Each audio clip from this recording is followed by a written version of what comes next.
నష్టమంటారు. ఇప్పుడు ప్రపంచంలో one nation one election అనేటువంటి స్ఫూర్తిని లేదా నిబంధనలను అమలు జరుపుకున్నది మూడు దేశాలు ఉన్నాయి పక్కాగా.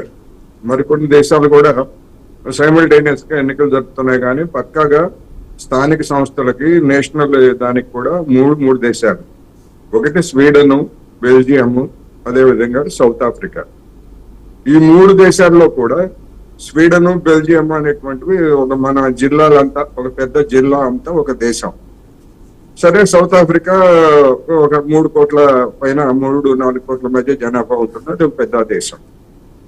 ఈ మూడు దేశాల్లో కూడా దామాషా ఎన్నికల విధానం అనేటువంటిది ఉన్నది.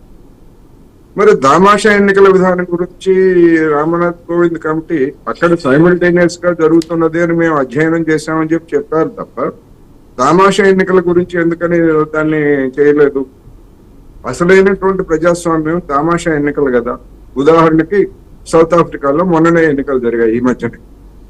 అక్కడ 65 లక్షలు ఓట్లు వచ్చినటువంటి ఒక పార్టీకి 73 సీట్లు వచ్చాయి 200లో దామాషా ప్రాతిపదికన.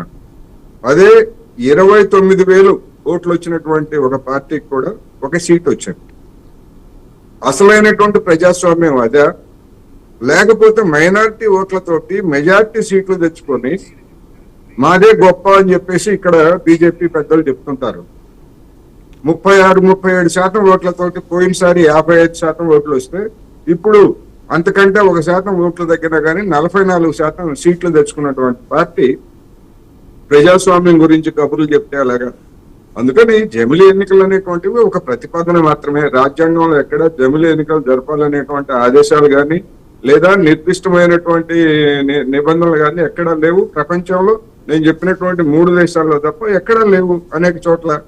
రెండవది, ఈ జమిలీ ఎన్నికలకి అభివృద్ధి గురించి ముడిపెడుతున్నారు. మరి జమిలీ ఎన్నికలు కాదు, అసలు ఎన్నికలు లేనటువంటి దేశాలు ఉన్నాయి. ఎన్నికలు లేనటువంటి దేశాల్లో మరి అసలు అభివృద్ధి లేదు. ఆఫ్ఘనిస్తాన్ ఉంది, అక్కడ ఎన్నికలు జరగవు, పెట్టవు. అనేక నియంతృత్వ దేశాల్లో దశాబ్దాల తరబడి ఎన్నికలే జరగలేదు. మరి అవన్నీ అటువంటి నియంతృత్వ దేశాల్లో అభివృద్ధి ఎక్కడున్నది? అందువల్ల చైనా, రష్యా లాంటి కంట్రీస్ ఉన్నాయండి కోటేశ్వరరావు గారు. అలాంటి చోట్ల చనిపోయే వరకు కూడా వాళ్లే తిరిగి అవుతూనే ఉంటారు. మరి ఇలాంటి కంట్రీస్ ని ఆదర్శంగా తీసుకుంటున్నారు అనుకోవచ్చా? అలాంటి కంట్రీస్ ని తీసుకోమని ఎవరు చెప్పారు?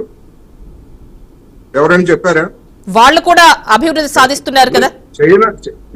చైనాలో ఎన్నికలు జరుగుతాయి, రష్యాలో ఎన్నికలు జరుగుతాయి, మాటిమాటికి ఒకే ఎన్నిక అవుతున్నారంటారు. మరి నరేంద్ర మోడీ గారు 3 సార్లు ఎన్నికయ్యారు కదా.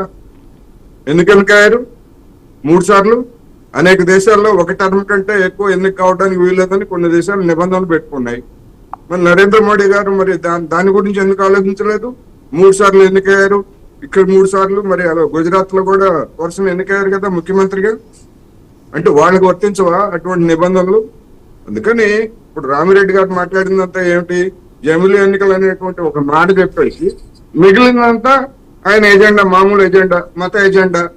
వాళ్ళు ఎట్లా అన్నారు, వీళ్ళు ఎట్లా అన్నారు. అసలు సబ్జెక్ట్ కి, మనం మాట్లాడే సబ్జెక్ట్ కి ఆయన మాట్లాడిన దానికి ఏమైనా పోలికుందా? టైం వేస్ట్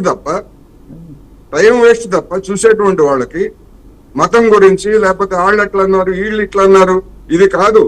జమిలీ ఎన్నికలతోటి దేశాన్ని వీళ్ళు ఏ విధంగా అభివృద్ధి చేస్తారనేటువంటిది అది చెప్పకుండా ఏమిటి వీళ్ళు చేసినటువంటి అభివృద్ధి? 10 ఏళ్ల క్రితం ఒక పాలసీని నిర్ణయించారు, make in India, made in India అని. మెజారిటీ రాష్ట్రాలు బీజేపీ ఉన్నాయి. ఎందుకని వెనకబడ్డారు? ఎందుకని ఎగుమతులు లేకుండా పోయాయి? అవి చెప్పకుండా కోటేశ్వరరావు గారు ఒకసారి రామిరెడ్డి గారు స్పందిస్తారంట. ఒక్క నిమిషం అండి రామిరెడ్డి గారు. ఆయన స్పందించేది ఏమిటండి? ఆయన కొత్తగా చెప్పేది ఏం లేదు. ఆయన దగ్గర వినడానికి కూడా ఏం సరికేం లేదు. నేను చెప్తున్నా, ఆయన కమ్యూనిస్టు మేడం. అరే కోటేశ్వరరావు సిపిఎం, ఆయన బీజేపీ ఒక మతోన్మాది. ముస్లిం లీగ్ విషయం రామిరెడ్డి గారు ఒక మతోన్మాది. రామిరెడ్డి గారు ఒక మతోన్మాది. రామిరెడ్డి గారు